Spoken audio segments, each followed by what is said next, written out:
Hi guys! It's me again, Mrs. B.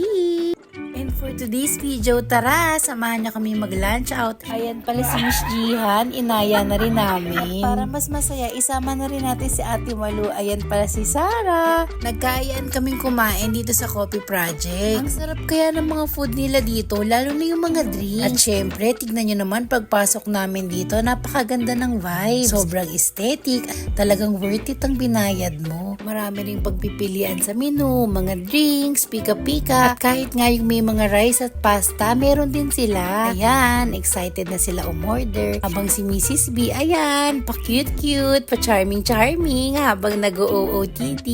Punta na kayo dito, tignan nyo naman sa ambience at sa ilaw pa lang talagang nakaka-fresh. After nga nyan, umorder na kami. Isa pa sa nagustuhan ko dito, ang bilis lang din ng serving nila. Alam mo yung gutom na gutom ka na, kaya lagi ka nagmamadali sa order mo. Pero ayan, nandito na agad ang order namin, kaya naman, let's eat! So, ang in-order ko pala is yung kanilang bestseller na chicken pasta. To be honest, first time ko lang in-order ito dito sa Coffee Project, pero nag-enjoy talaga ako. Ang sarap ng pasta nila.